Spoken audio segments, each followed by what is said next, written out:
अजित पवार यांचं विमान कोसळून झालेल्या मृत्यूनंतर आता हा अपघात की घातपात ही दबक्या आवाजातली चर्चा जाहीर व्हायला लागली आहे। राष्ट्रवादीचे आमदार अमोल मिटकरी यांनी थेट तसा आरोप केला, ज्याला काँग्रेसचे सपकाळ आणि ठाकरेंच्या शिवसेनेचे नेते संजय राऊत यांनी दुजोरा दिलाय।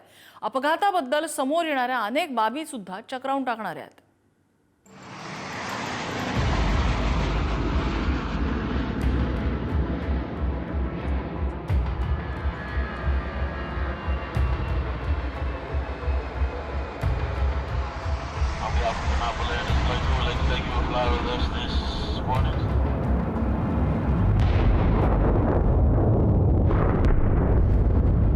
देशात राजकारण नाही, हा निवड अपघात आहे। अजितदादांचा विमान कोसळून झालेल्या मृत्यूनंतर शरद पवार यांनी दिलेली ही प्रतिक्रिया सर्वांच्याच आश्चर्याचा विषय बनली होती।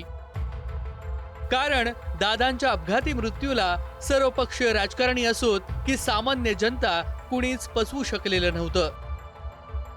दादांच्या ह्या अपघातावर शंका घेणारी पहिली प्रतिक्रिया ही महाराष्ट्रातून नव्हे तर थेट पश्चिम बंगालमधून आली होती। मुख्यमंत्री ममता बॅनर्जी यांनी आपला संशय जाहीरपणे बोलून दाखवला होता। They gave a statement that Ajit Pawar is willing to leave the BJP. And now what happened today? I need proper investigation under the supervision of Supreme Court. Only we have the trust on Supreme Court, no other agency. All the agencies are being totally purchased. मात्र शरद पवारांनी त्या दिवशी माध्यमांना दिलेल्या पहिल्याच प्रतिक्रियेत हा अपघात आहे आणि पश्चिम बंगालमधून घातपाताच्या गोष्टी पसरवल्या जात आहेत असं म्हणत घातपाताची चर्चा सुरू होण्यापूर्वीच त्याला पूर्णविराम दिला। त्यावेळी राजकीय वर्तुळात याचं आश्चर्य व्यक्त केलं गेलं। शरद पवारांनी एक प्रकारे न मागताच एनडीए महायुतीला ही क्लीन चिट का दिली असा सवाल विरोधक विचारत होते। मात्र अजित पवार यांच्या पार्थिवावर अंतिम संस्कार झाल्यानंतर राजकीय घडामोडींना वेग आला आणि अपघाताचा संशय व्यक्त होऊ लागलाय। अंत्यसंस्कारानंतर लगेचच सुनेत्रा पवार यांनी राष्ट्रवादीच्या गटनेतेपदी निवड झाली। त्यानंतर उपमुख्यमंत्रीपदाची शपथ आणि राज्यसभा सदस्यत्वाचा राजीनामा ह्या गोष्टी अत्यंत वेगानं घडल्या। एकीकडे अजित पवार आणि शरद पवार यांचे दोन्ही राष्ट्रवादी पक्ष एकत्र येण्याच्या चर्चा सुरू असतानाच दादांच्या निधनानंतर सुनेत्रा पवार यांनी एकामागोमाग एक राजकीय निर्णय घेतले। यामुळे राष्ट्रवादी एकत्रीकरणाची चर्चा मागे तर पडलीच, शिवाय सुनेत्रा पवार यांच्या पक्षातील तटकरे, भुजबळ, कोकाटे आदी नेत्यांनी याबद्दल सावध भूमिका घ्यायला सुरुवात केली। दुसरीकडे शरद पवार यांच्या पक्षातील जयंत पाटील, शशिकांत शिंदे असे नेते मात्र विलिनीकरणाबाबत दादा कसे तयार होते याचे दाखले देत होते। यानंतर सुरू झालं अजित पवार यांच्या अपघाताबद्दलचं संशय सत्र।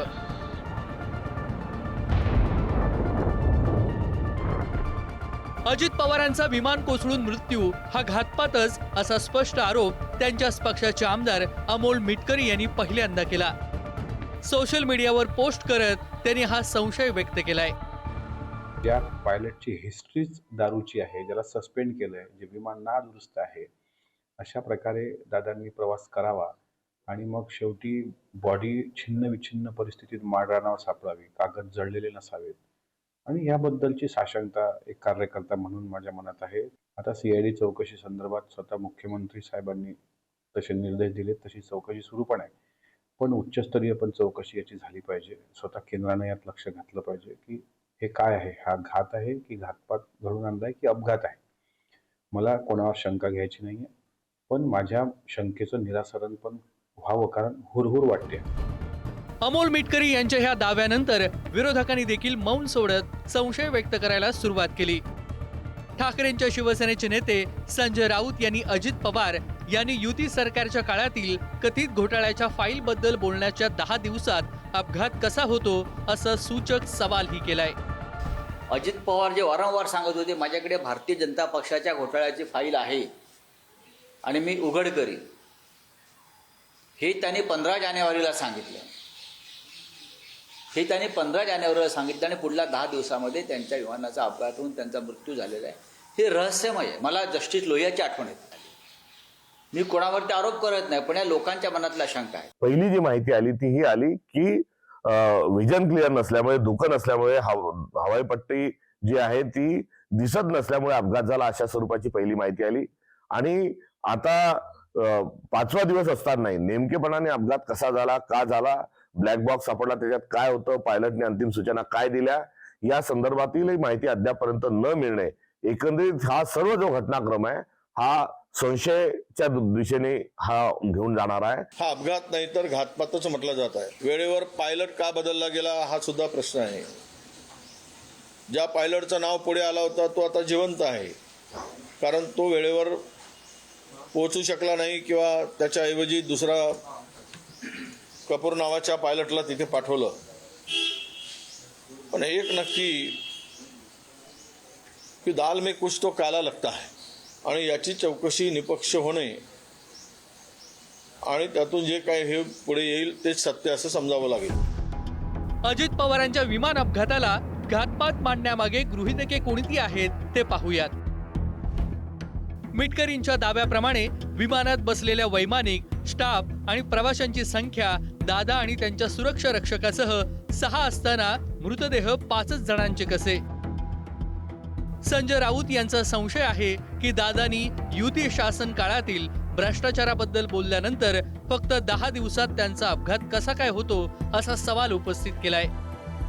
वैमानिकाच्या पूर्व कारकिर्दीतील व्यावसायिक नियम शिस्तानी न पाळल्यानं झालेली कारवाई पाहता व्हीव्हीआयपी व्यक्तीच्या उड्डाणासाठी का नेमण्यात आलं?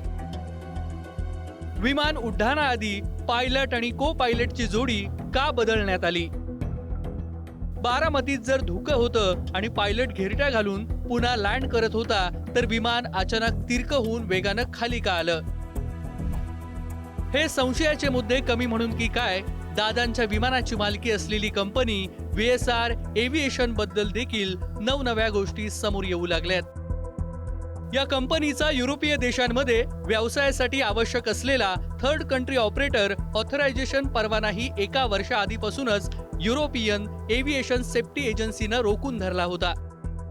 2023 मध्ये मुंबई विमानतळावर याच कंपनीच्या लिअरजेट 45 विमानाच्या अपघातानंतर युरोपियन एजन्सीनं याच कंपनीकडे मागितलेली माहिती न मिळाल्यानं ही कारवाई करण्यात आली होती. याची माहिती युरोपियन एजन्सीनं भारताच्या DGCAलाही दिली होती.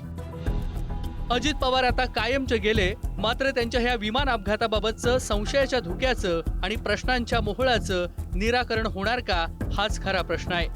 ब्युरो रिपोर्ट, पुढारी न्यूज, मुंबई.